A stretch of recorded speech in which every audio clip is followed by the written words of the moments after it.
Chilling tales for dark nights.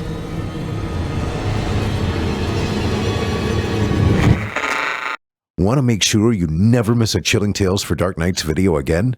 Be sure to subscribe and hit that bell to turn on notifications. It's time to turn off the lights and turn on the dark. Chilling tales for dark nights.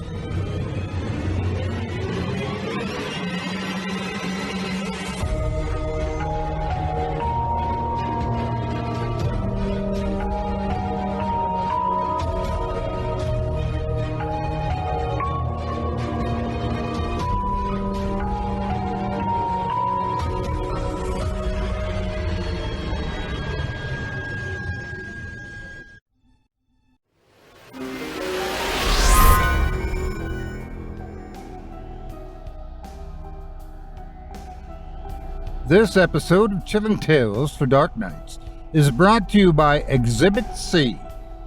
From the creators of Dr. Death, Scamfluencers, and Over My Dead Body, Wondery goes deeper into complex true crime stories to give you an inside look at the facts.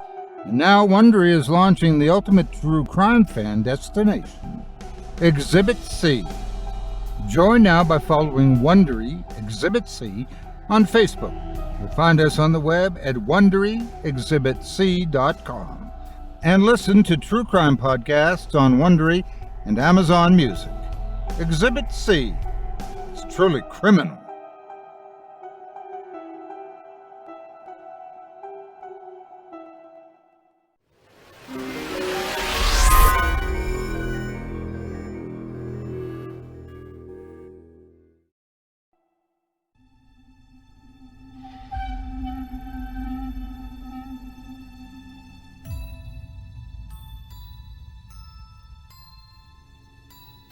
Good evening, listener. You're listening to Chilling Tales for Dark Nights.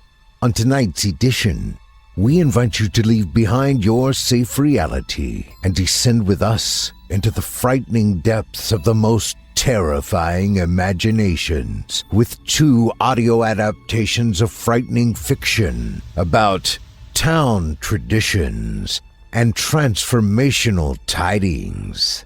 Well, folks, here we are, 1 week closer to the end of the year.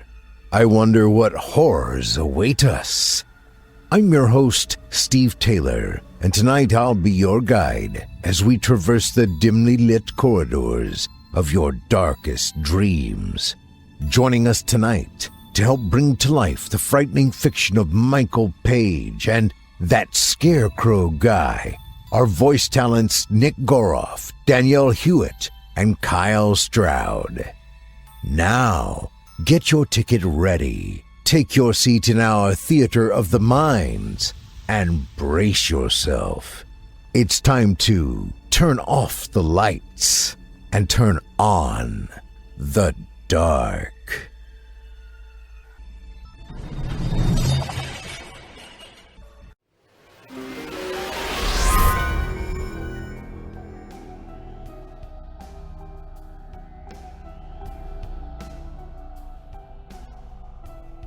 This episode of Chilling Tales for Dark Nights is brought to you by Storyworth.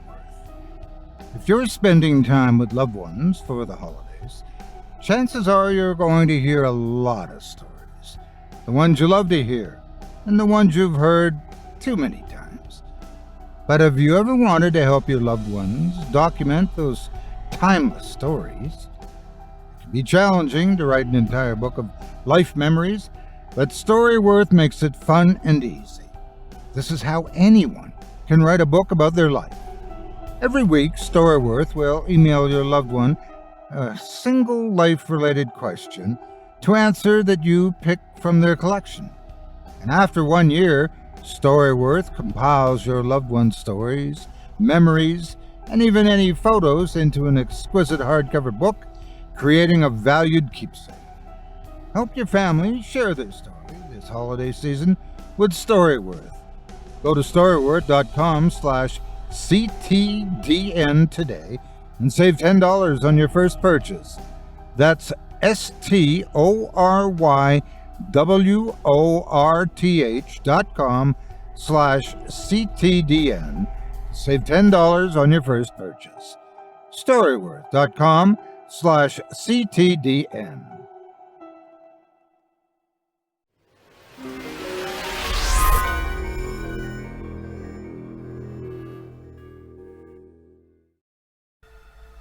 Our first tale of the evening is written by Michael Paige and is performed by Nick Goroff. In it, we'll travel to a place called Slaytown, which unsurprisingly isn't as jovial as it sounds. So without further ado, I present to you Reindeer Games.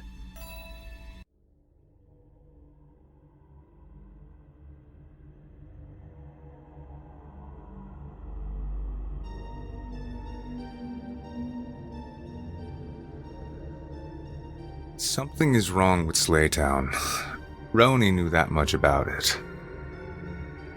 During the pre-COVID era of 2018, I was hired as a night security guard for a park in our town, right on the cusp of December.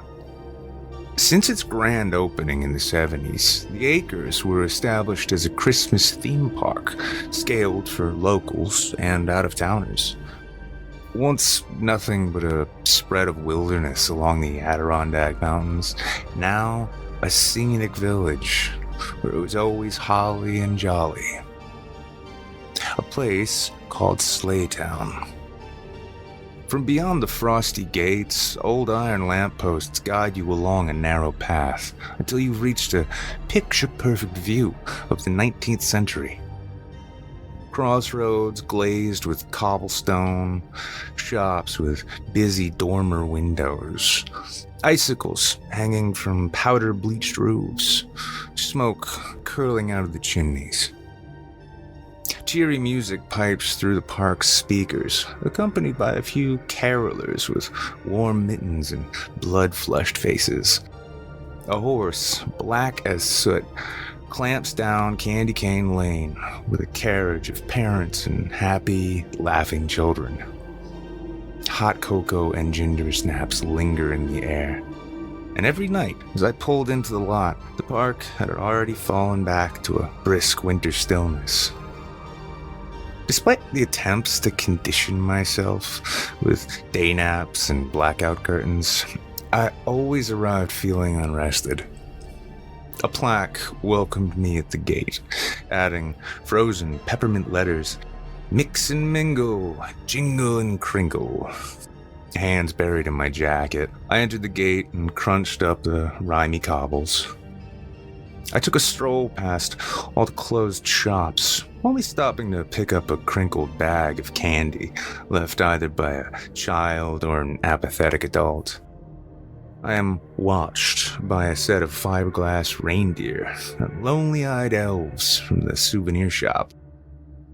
As I reached the office building, I walked the short hall to my office, where I would spend most of my time. When I'm not making the periodic checks around the property, I am bodying a chair and desk, focused more on my college work than the cameras. Christmas comes early for the Dax. A framed news article sits between two landscape paintings celebrating Slaytown's opening day in the front lobby. The old ink reads. Different screens show what the park's security cameras pick up on a large monitor.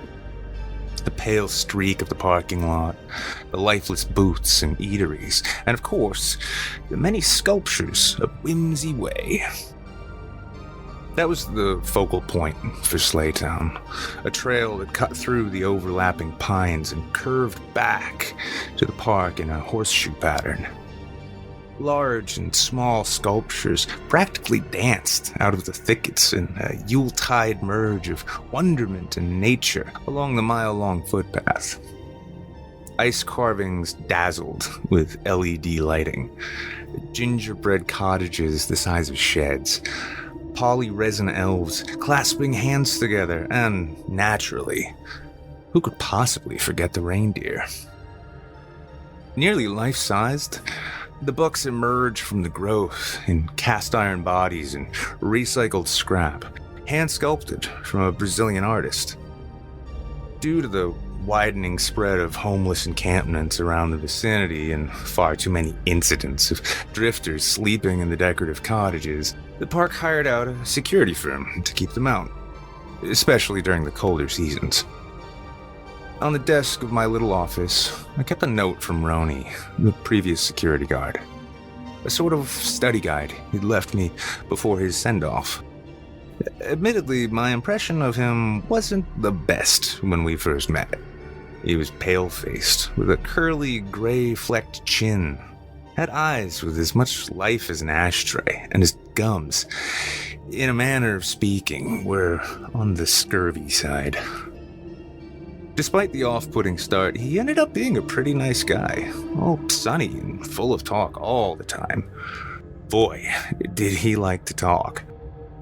When I told him this was my first security gig, he gained permission to stick around a few shifts to show me the ropes.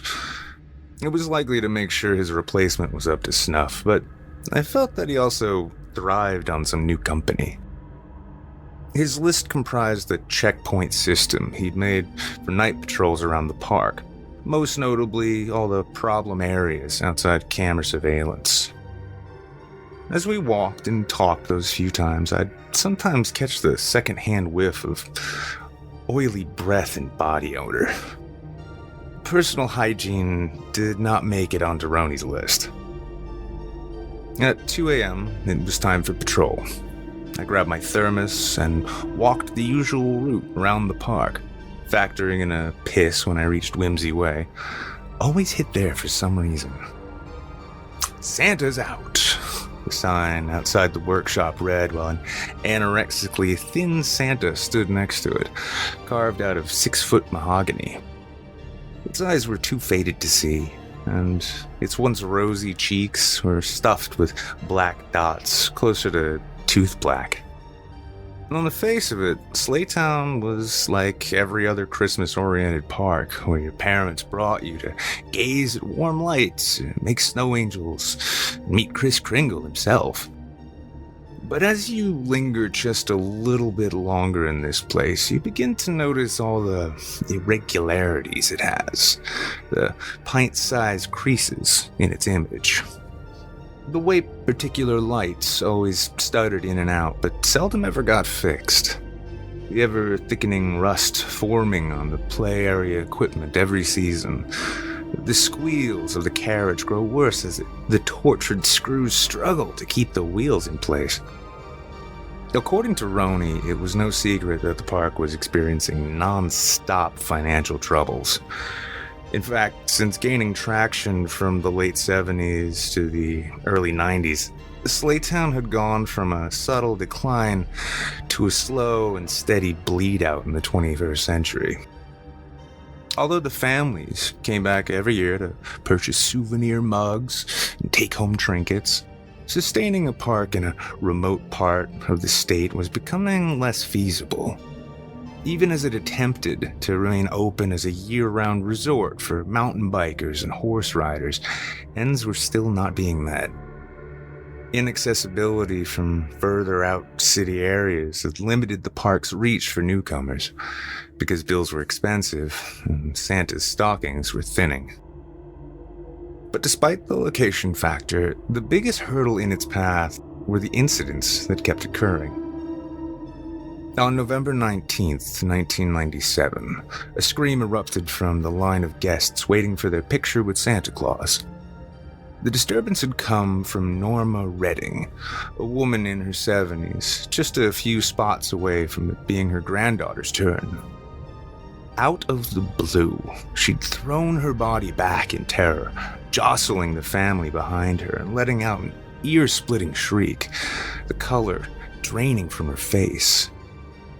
When finally calmed down enough, she claimed that the sacks behind Santa's chair were not full of toys or sprawling letters, but of bones. Human bones, all stacked and tumbling out of the bag's contents. She stated she could smell the dark, dry blood flaking off of them, and she could hear the clickety-clack of their hollow bodies rattling against one another. But the worst of it, she mentioned, was the raw skull that replaced Santa's face, gnarled and grinning toward her. The complaints, however severe, did not hold much water to them, and were deemed as an older woman's eyes playing tricks on her, concluded with a free photo and discount voucher for the gift shop.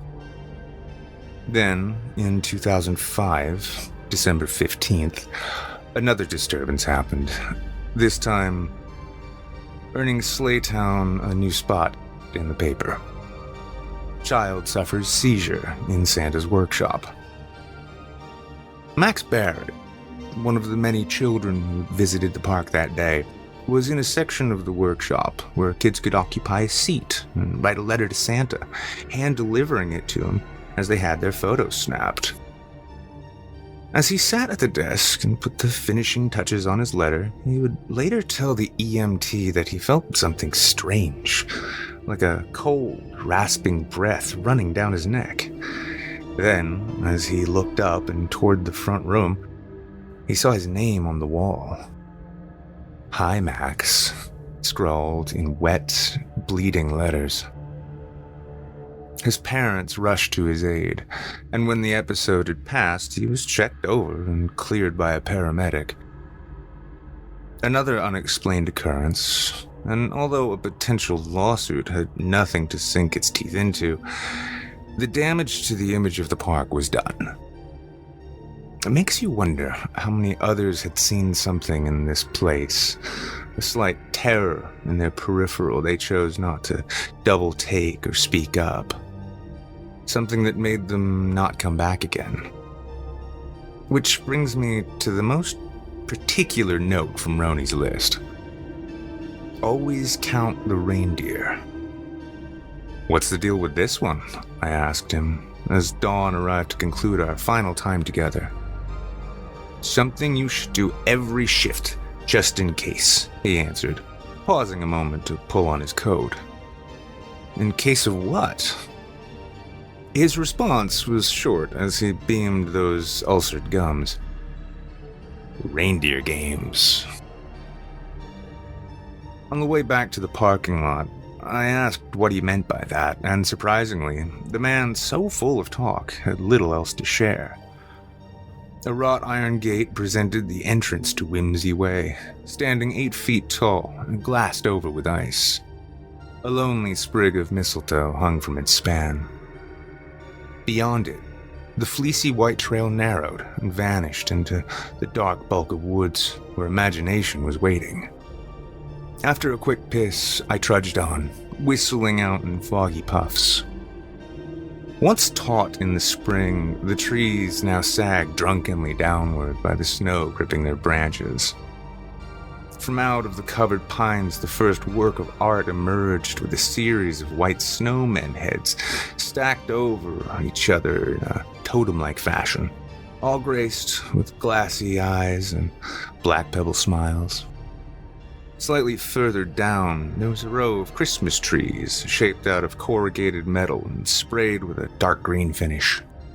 Near them, a larger-than-life nutcracker stood tall, with an axe in its hand and a frosty beard hanging from its articulated jaw. As the trail began its wide loop, I came across a small gingerbread hut nestled just off the paved track. Its roof was glossy, with decorative frosting, and shingled with fist-sized gumdrops. A single bite mark, left by either Hansel or Gretel, was fashioned out of its candy-crusted side. In its small yard, a tall iron reindeer stared blankly toward me. Tangles of unlit Christmas lights coiled around its body. Stepping off the path, I shined a light through the sugar-lined window, saw that no one was home, and plodded further down the trail. A sharp drift kicked up and scraped my cheeks. I took a strong gulp from the thermos to warm my throat. Coffee, a bit of cream, and just a tinge of love from my pocket. There were even more reindeer on this part of the trail. One crouched under a tree, 2 battling with locked antlers, another bent over to munch some non-existent grass, and one more prancing in sheer cervine delight. I never bothered to count them, as Roni's list had instructed, as there didn't feel like any point behind it. Maybe it was just a tip to keep me focused during the shift, to keep all my senses honed. On the other hand, I figured it was also a way to screw with the new guy. Then I heard a sound behind me. My eyes darted back and then all around, seeing nothing but the sculptures and slumping thickets. Probably just some snow clump was falling off a branch and slapping the powder below. I was alone, as I had been dozens of times, thumping up and down this trail. So, why was there now a shakiness in my legs? An absolute dread creeping around my chest. I let out a breath, not realizing how long it had been trapped, and began walking faster.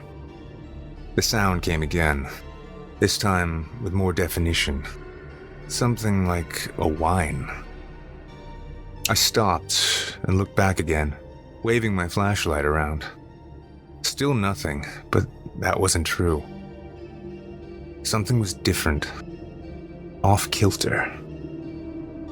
My eyes wandered to each stock-still reindeer, unconsciously tallying them up. 2 standing, 2 fighting, 1 prancing. But hadn't one been curled up under the tree? I took a few paces back to check. It was the same spot, but the sculpture beneath stood high on its legs, facing the trail. I walked around the tree, checking for the resting deer on the other side, but there was just the one, as though it had just stood up from its patch. Even the clashing reindeer looked different now, one bowing lower to the ground than it had been before. The chills were getting to me, making me doubt myself. Reindeer games. Roni's voice echoed in my skull, which immediately shoved away. I felt congested. My throat rubbed raw from the cold. My mouth somehow both dry and slimy. I pulled back another swig from the thermos, only to hack it all out as the sound returned, this time much louder and sharper. A grating, screeching sound, much like a squeaky swing at a playground. The thermos slipped from my grip and plopped at my feet, spreading a dark stain through the snow. I wiped a glove over my mouth, still coughing and gasping until my lungs settled.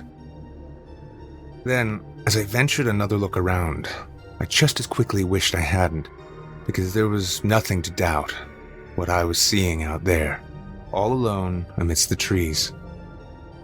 The scene around me had changed entirely.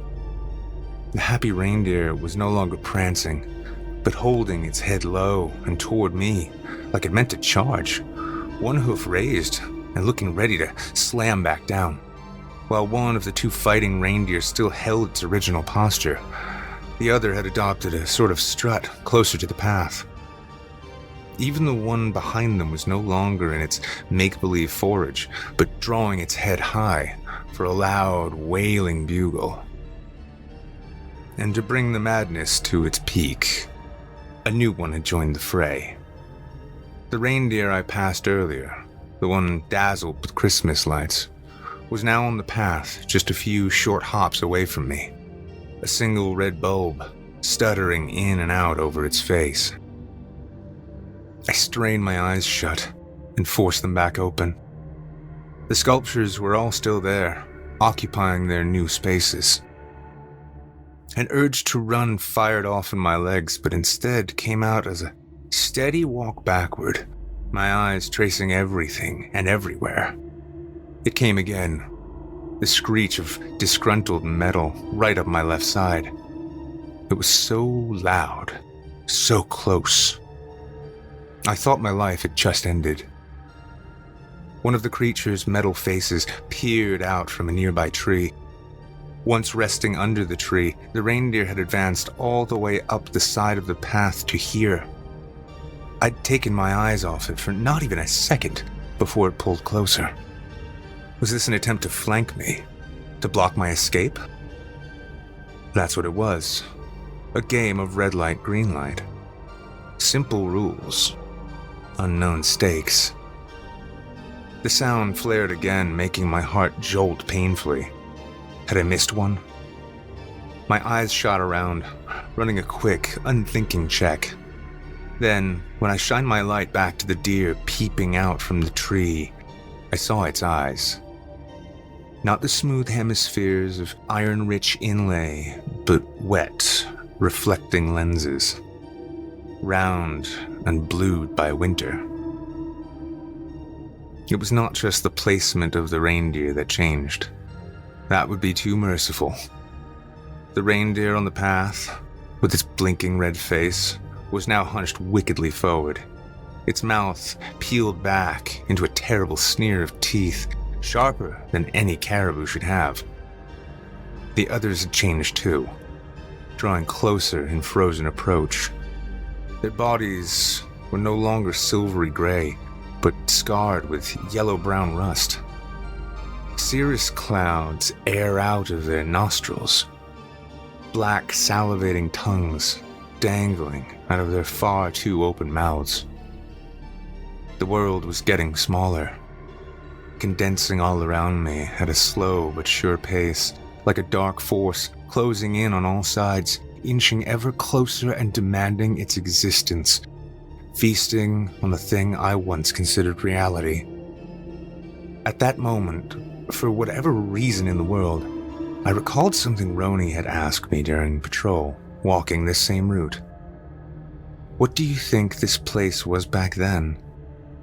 I mean, like before Santa came to town. What do you think was here first?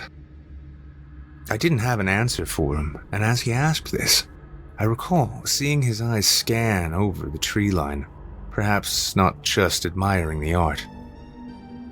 I was paralyzed, too afraid to even blink, the cold clenching around my eyes as they rolled from one contaminated form to another. The sculptures would be primed for that horrible sound, just waiting to come again if I didn't move. Then, before it could, I tore my gaze away and started running. I hurtled down the trail, swallowing lumps of frigid air and then forcing them back out, the breeze like glass against my gums. Behind me, I could hear them.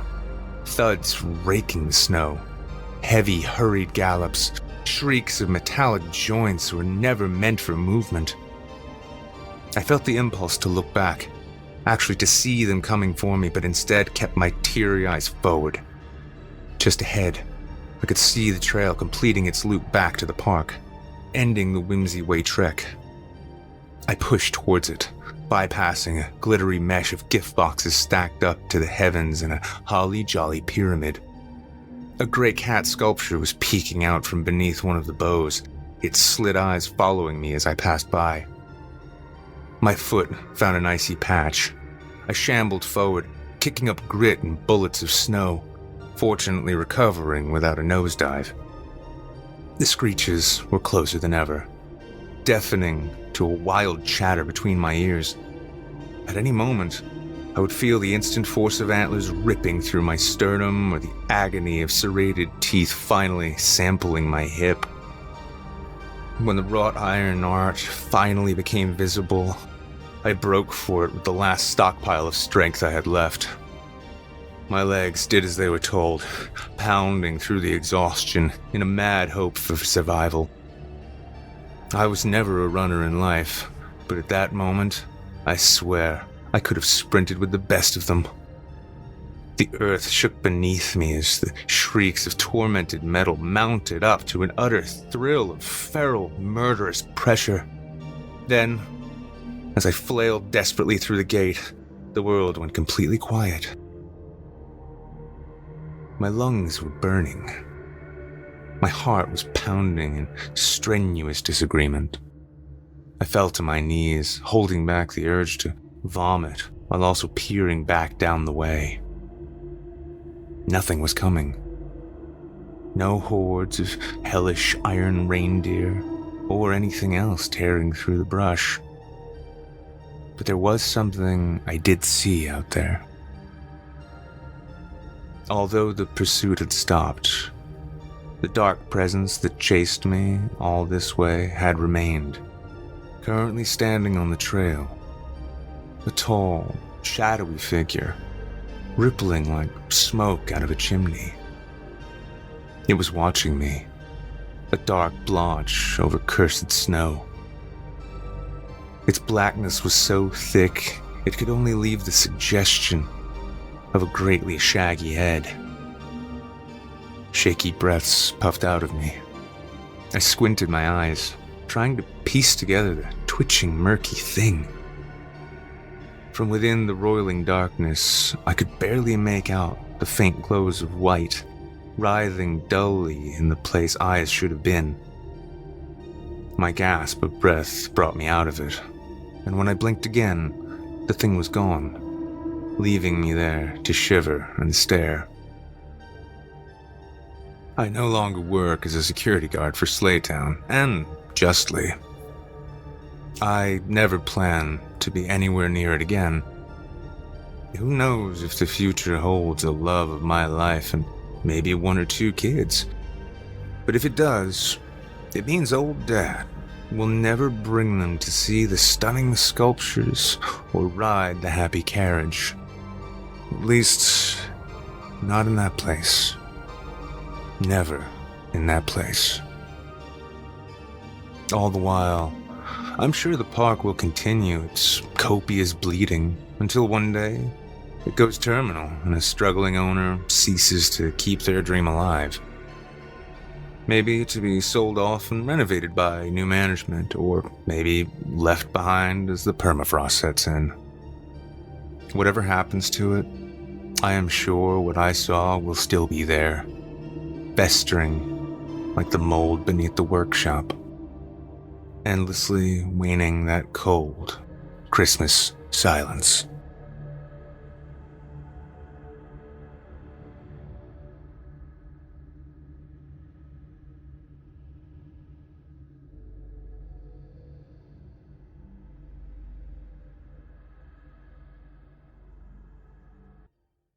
I hope you enjoyed Reindeer Games, as written by Michael Paige and voiced by Nick Goroff.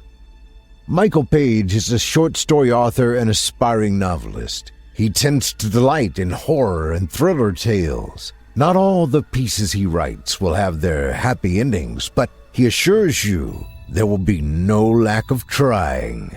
Paige is always willing to attempt new genres or adopt different writing styles, but as he says, quote, "It never hurts to keep your roots well fed," unquote. Voice actor and 2016 Evil Idol champion Nick Goroff's talents can be found on our very own Chilling Tales for Dark Nights YouTube channel, as well as on past episodes of the Simply Scary podcast. You can also join Nick on his YouTube channel, Wizard of Cause.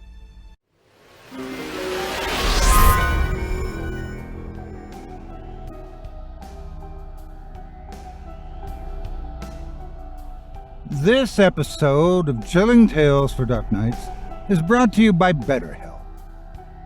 Friends, have you ever gone through the entire day and realized you did everything? Like not one choice you made was a reasoned, calculated decision? You followed your heart, your gluttonous, treasonous heart. You ate Doritos for breakfast. You watched Seinfeld reruns when you should have been at the gym. And you waited till the last possible minute to record that BetterHelp ad. I mean, you really dropped the ball today, folks. All because you followed your heart. And whoever came up with that expression must have been one lazy bum. If only there was an instruction manual you could follow instead, like a Making Decision for Dummies handbook. There isn't, of course, because we'd all be too lazy to read it. There is a second best thing, and believe it or not, your cholesterol-laden heart will thank you in the end for using it. It's BetterHelp Online Therapy. BetterHelp's therapists are trained to help you identify the source of your personal challenges and learn productive coping skills to make the right moves. It's no wonder so many successful people use therapy. Success takes proper decisions. And how are we supposed to make those on our own when we're up against our base passions? Put a sofa next to a treadmill, and the sofa wins, hands down, especially when Seinfeld's on. With BetterHelp, a positive influence is always within reach, literally.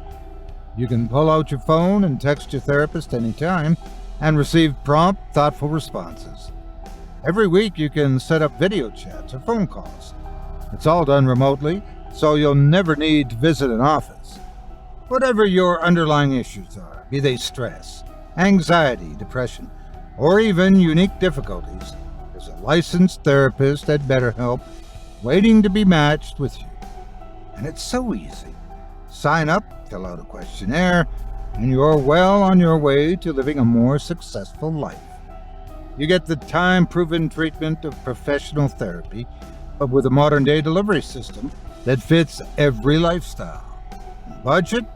Did I mention how inexpensive it is? As the world's largest therapy service, BetterHelp has matched 3 million people with professionally licensed and vetted therapists, available 100% online. Plus, it's affordable. Just fill out a brief questionnaire to match with a therapist. If things aren't clicking, you can easily switch to a new therapist anytime. It couldn't be simpler. No waiting rooms, no traffic, no endless searching for the right therapist. Learn more and save 10% off your first month at betterhelp.com/chilling. That's BetterHelp, HELP.com/chilling. Thanks for your support and for supporting our valuable sponsors.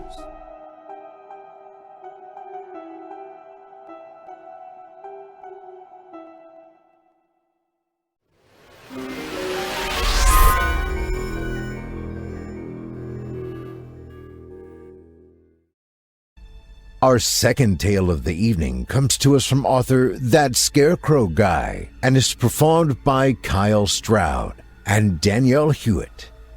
As the world falls prey to an apocalyptic event that transforms preteen children into psychotic killers, one man desperately tries to make it home to his daughter before the sun sets, and she is lost to him forever. Now, without further ado, I present to you Last Christmas Eve.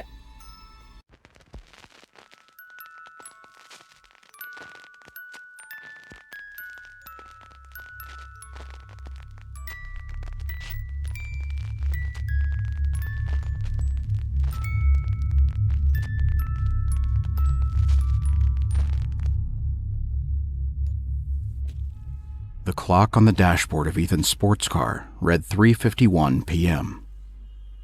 Sunset was less than an hour away if his math held up.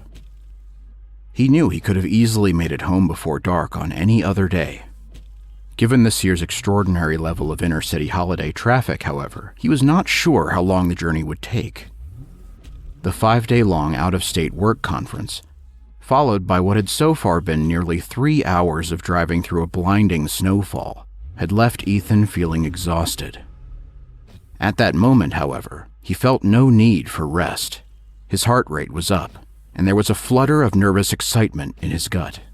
And all he cared about was making it home to his daughters for Christmas Eve.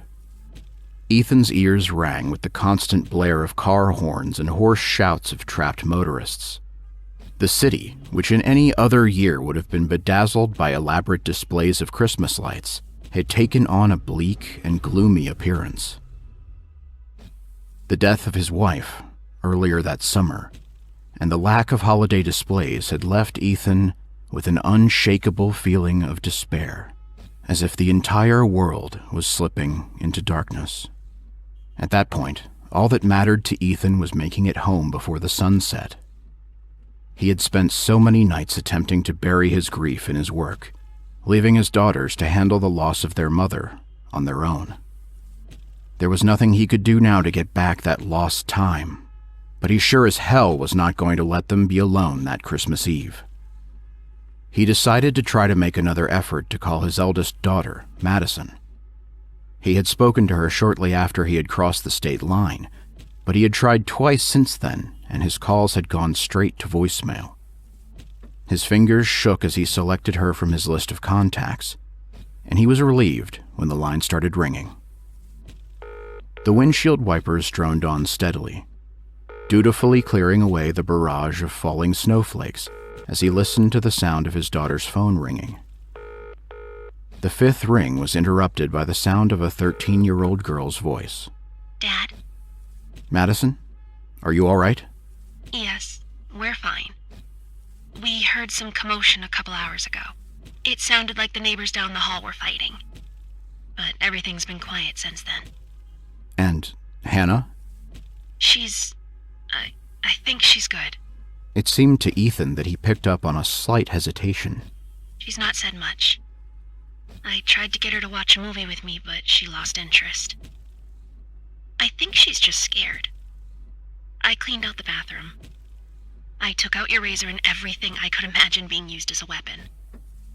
There's nothing in there that she could hurt herself or anyone else with if it comes to it. When you say that she hasn't said much, Ethan pressed her, his tongue feeling dry and awkward as he forced the words out. Do you mean to say that she's becoming unresponsive? No, nothing like that. Madison replied earnestly. She still answers questions when I ask them. Her answers are usually short, but like I said, I don't think she's sick. I think she's just scared. I don't want to lock her in there yet, Dad. Maybe she won't get sick, you know? I know what they're saying on the news, but how could they really know anyway? Ethan wanted to reassure his daughter. He wanted to tell her that yes, there was a good chance that there were 8-year-old children out there that had been spared. The news was saying that the sickness was taking all of the world's preteen children. But could they really know that for sure? He wanted to believe that they were wrong. He wanted to hold on to that hope. In any case, Madison broke the silence. Nothing's supposed to happen before nightfall. That's what they're still saying, right? That's what they said, Ethan agreed. Still, I want you to keep a close eye on her. If she does anything that seems out of sorts, if she gives you any reason at all to doubt her, I want you to put her in the bathroom. I know it's going to be hard on her, being locked up before anything happens, but I'd rather you do it while she's still lucid than have it get to the point where you have to resort to violence. We still don't know what this is. It could run its course in a few days. Hannah might be okay when all of this is over. I'll be careful. Then, in a choked voice, she added, Hannah wanted me to ask, when are you coming home? The sun's gonna set soon, and she's worried that you might not make it back before she... Her voice trailed off. Ethan blinked back against the tears in his eyes, took a deep breath, and attempted to compose himself. I'm only about 3 miles away. Tell her that. I'm telling you, though, that traffic is barely moving. I'm still hoping to make it back before anything happens, but if I don't make it and you start to feel like something is off with your sister, don't wait for me. I'll tell her you'll be back soon, Madison replied in a whisper. Please hurry. I'll call when I'm close, Ethan promised. A prolonged silence hung over them, during which it seemed neither of them could find anything else to say.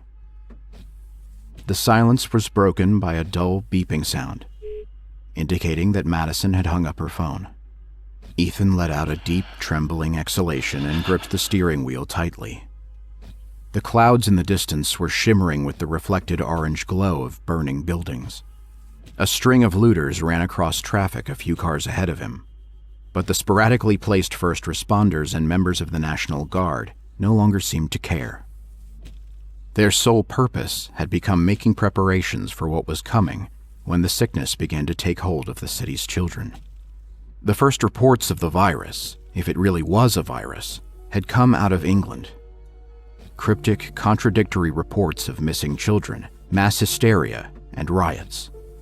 As more details came in, it was suggested that children under the age of 12 had been murdering their parents, congregating in the streets, and attempting to overwhelm members of law enforcement. Within that same hour, similar reports began to come out of Spain and Ireland, describing their children with terms such as bloodthirsty, rabid, and impervious to threats or pain. Over the next 4 hours, the sickness had spread westward, keeping pace with the setting of the sun, infecting Greenland, South America, and the east coast of the United States. As soon as the news reported that it had lost contact with their correspondent in Perry, Maine, Ethan and most of his colleagues had abandoned the conference and started out for their homes, racing against the setting sun. Some of his co-workers, Ethan knew, had flown in from the East Coast. Now that air traffic over the United States had been grounded, many of his colleagues had been forced to leave the conference in rental cars. It would take them days to get home, if they made it back at all. By the sound of the news reports, Ethan doubted if they ever would. Ethan had decorated the apartment lightly for the holidays that year. The Christmas season had always been an important time for his wife, Joy. Every year, she had overseen an elaborate redecorating of their home, complete with a special tablecloth, dishes, towels, figurines, and those motion-activated musical animatronics that she was so fond of. Without her to guide him, Ethan had become unable to find the motivation to do much more than buy the most expensive pine tree he could find and encourage his daughters to decorate it however they saw fit. As he looked out at the darkened city, devoid of lights or festive displays of any kind, he wondered if they had all known, at least on a subconscious level, that this was coming.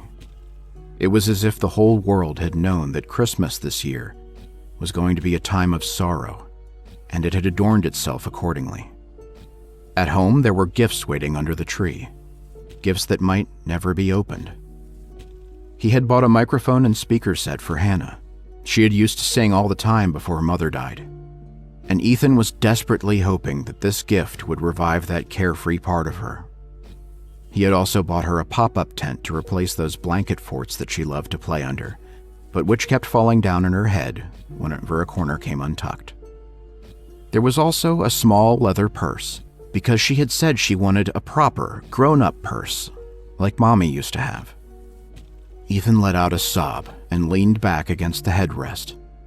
Would she ever get a chance to carry that grown-up purse? Would she even survive the night? If she did, what then? Would the sickness pass with the rising of the sun? Or would she scream and claw at the bathroom door for days until her fingers were reduced to bloody stumps, and she either bled out or beat herself to death in her efforts to escape? He set his jaw and closed his eyes tight, hoping the pressure would drive the image from his mind. Behind him, he heard a car door slam. When he opened his eyes, he saw somebody running past his car. Ahead of him, more and more people started pouring out of their vehicles. To his horror, Ethan realized that the flow of traffic had stopped for good. Ethan looked at the clock on his dashboard. The time read 2 minutes past 4. He had 3 miles between himself and his daughters, and the sun would set in less than 45 minutes. "I can make it," he whispered. His hand shook as he extracted the key from the ignition, and when he opened the car door, he was met with a blast of cold air that stung his throat and made his eyes water. The snow on the ground was shallow and slushy, and Ethan's black dress shoes had not been made to handle such terrain. Several times he lost his footing and almost went down, and before long the slush had soaked through his socks and sent an ache into his bones. He jogged onward as fast as he dared, his shoes sliding and his feet becoming increasingly numb. Members of the National Guard stood about in small clusters, trying to rub warmth into their limbs, waiting for the inevitable. Some of them had eyes that had gone red from crying. How many of them had children of their own, Ethan wondered. The icy wind whipped through his suit coat and made his teeth click together, but he kept running. The sky grew darker, and the glare of distant fires became more discernible. Ethan pulled out his cell phone and saw that it was 4:28. He was getting close, but he only had a quarter of an hour left. He slowed his pace long enough to select Madison's number, and then he resumed running with the phone held to his ear. After a few rings, he heard his daughter's voice. Dad, where are you? I had to leave the car. The sentence came out through his chattering teeth in broken fragments. I'm close. 10 or 15 minutes. Hannah's crying. She said she didn't want to go into the bathroom before you get here. But now she won't stop crying. And she's hyperventilating. And I don't know what to do, Dad. She's starting to scare me. But she just might be upset. I don't want to put her by herself when she's like... Do it! Ethan cried. He had heard stories on the news about what the infected children were capable of. Stories about bestial monstrosities that would keep coming after you, even if you broke their legs, cut off their arms, or set them on fire. He was suddenly struck by a mental picture of what it would be like to come home and find Madison dead. Her entrails strewn about the apartment, with little Hannah standing and laughing over her sister's gored remains. Put her in the bathroom. Now, Ethan ordered. Tell her that it's going to be okay. Tell her that I love her. He could make out the sound of Madison sobbing over the howling of the chill wind. Then he heard her say, I love you, Dad. I love you too, Madison. He hung up the phone and tried to push himself to run just a little bit faster.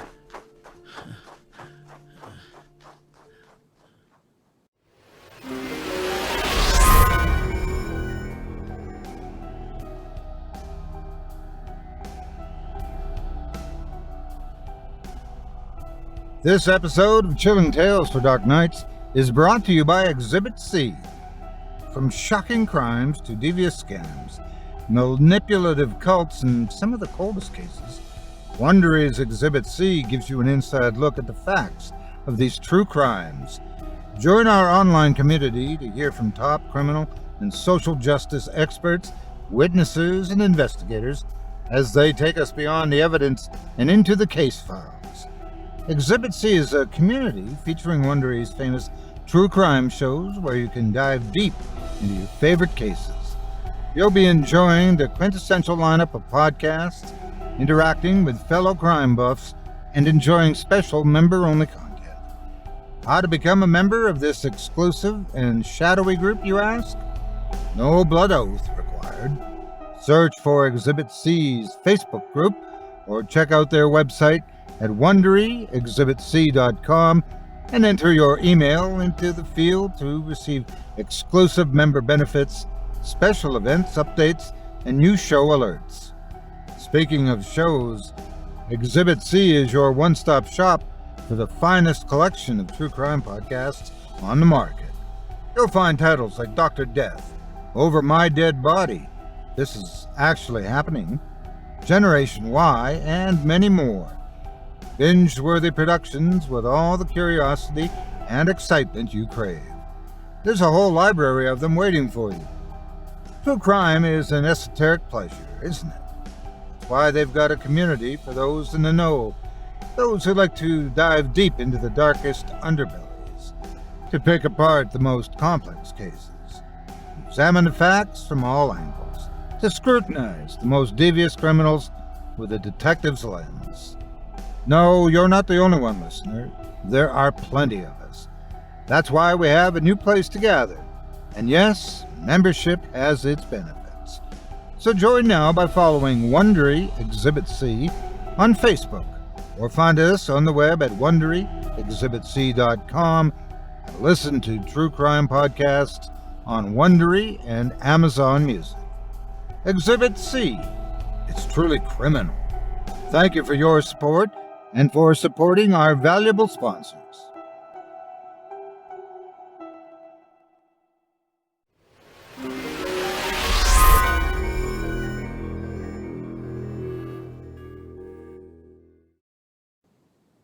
By the time Ethan had reached his apartment building, the sun had dipped below the horizon, leaving a narrow red gash across the edge of the overcast sky.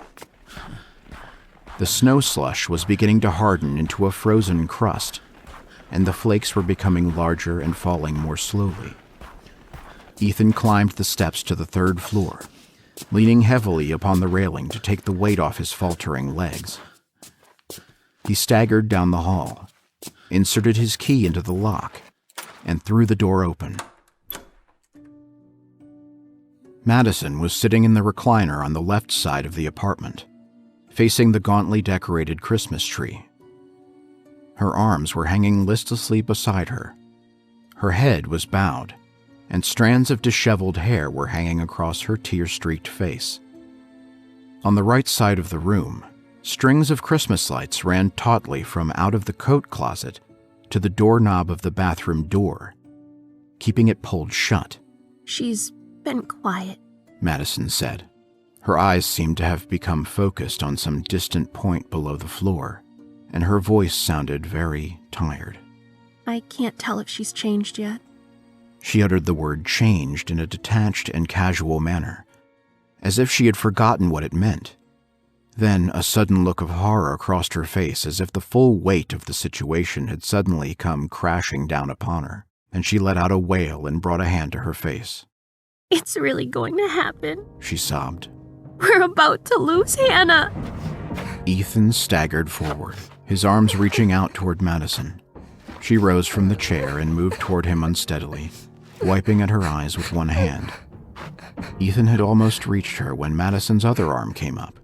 There was a glint of steel on the edge of his peripheral vision, and Ethan felt a stab of pain just over his belt. Ethan glanced downward and stared at the carving fork his daughter had just plunged into his belly.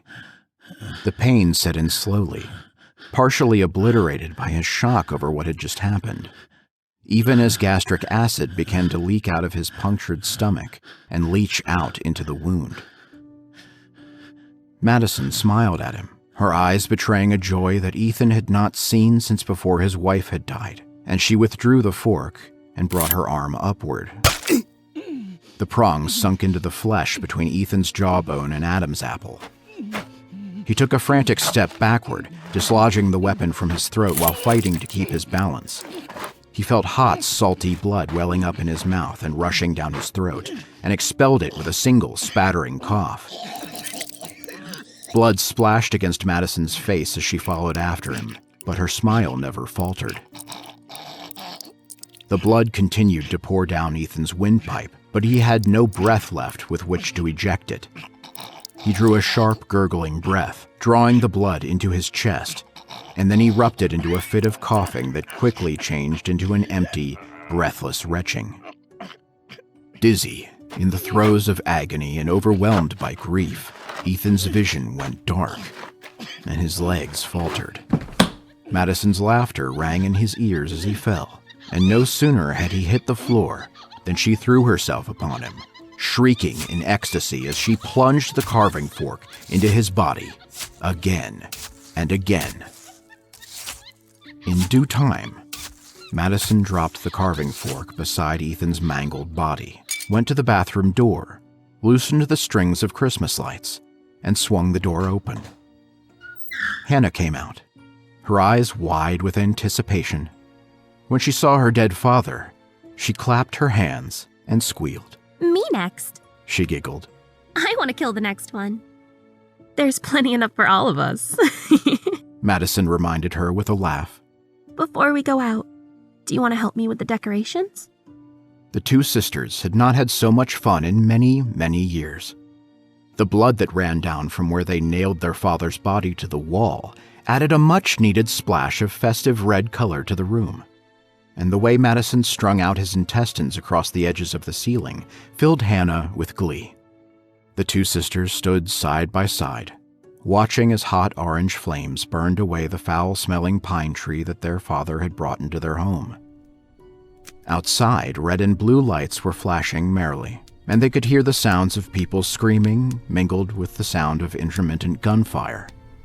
The fire was beginning to take hold on the carpet by then, spreading outward from a pile of charring boxes, the melting remains of a microphone and speaker set, and a small, shriveling leather purse. Hannah smiled contentedly and leaned her head against Madison's arm. This really is going to be the best Christmas ever, isn't it? Yes, Madison replied. I believe it is. After that, the two sisters put on their coats, boots, and warmest pairs of gloves and went outside to play with the other children.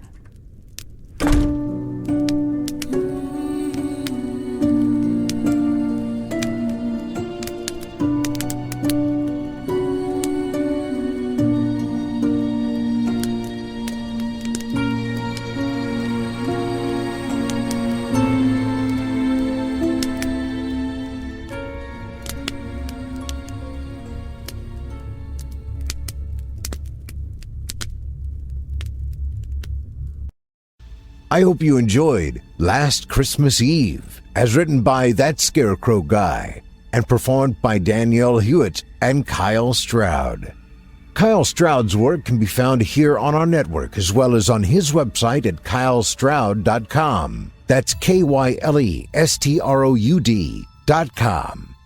If you enjoyed Danielle's performance, you can hear more of her on the Chilling Tales YouTube channel, where she holds the third place championship title for 2019's Evil Idol competition. You'll also find more of her work on the Wicked Library and Creepy Podcast at www.creepypod.com. As for me, I'll be right here next week.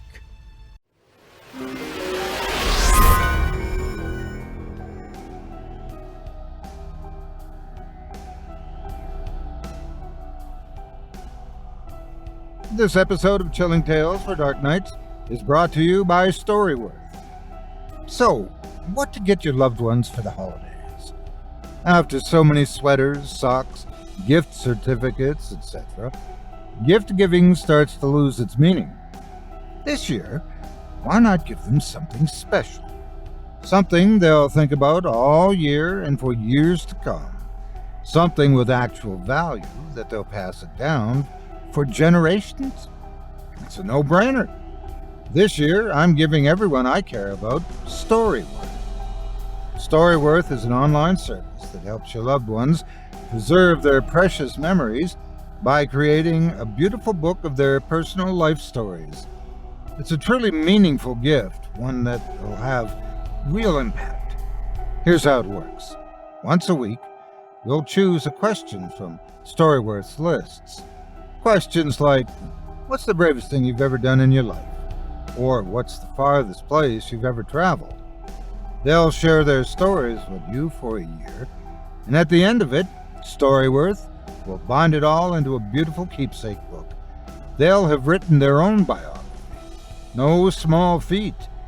They'll be proud of their accomplishments and appreciate you for making it happen. It's about more than a book, of course. The whole process is an excuse to communicate more with your loved ones. If you've grown distant from anyone special to you, Storyworth is a fantastic icebreaker. And here's what I love most about it. When you ask the right questions, there's always something new you can learn about a person. Storyworth's questions always get a good response. When I sent my little brother, what early memories do you have of your siblings? He could have filled out the whole book. Yeah, we were troublemakers, my brother and I, but the things he remembered that I had simply forgotten were truly amazing. And we've got Storyworth to thank for getting them on paper. I'm already excited to show this to both our grandkids. Seriously, I can't recommend Storyworth enough. It's a truly meaningful gift. Just imagine your loved one's surprise when they're expecting yet another pair of socks, and you got them Storyworth. Help your family share their story this holiday season with Storyworth. Go to storyworth.com/ctdn today and save $10 on your first purchase. That's storyworth.com/ctdn to save $10 on your first purchase. storyworth.com/ctdn. Thank you for your support and for supporting our valuable sponsors.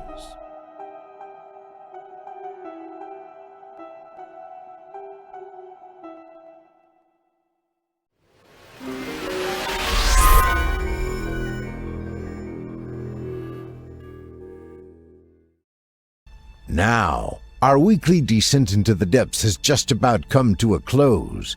But before we go, I'd like to take a moment to thank you for joining us for tonight, and remind you to take a moment to stop by our iTunes page and leave Chilling Tales for Dark Nights a 5-star review and a kind word. And follow us on Facebook, Twitter, and Instagram if you haven't already. And of course, subscribe to us on YouTube, where you can find an archive of our work going back to 2012.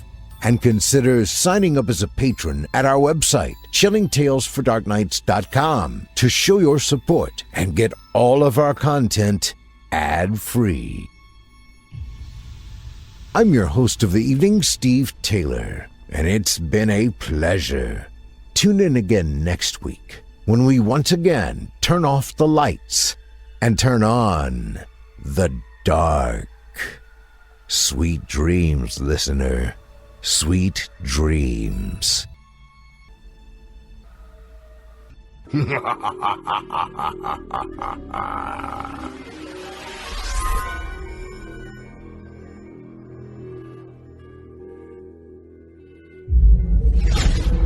Chilling Tales for Dark Nights.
Chilling tales for dark nights.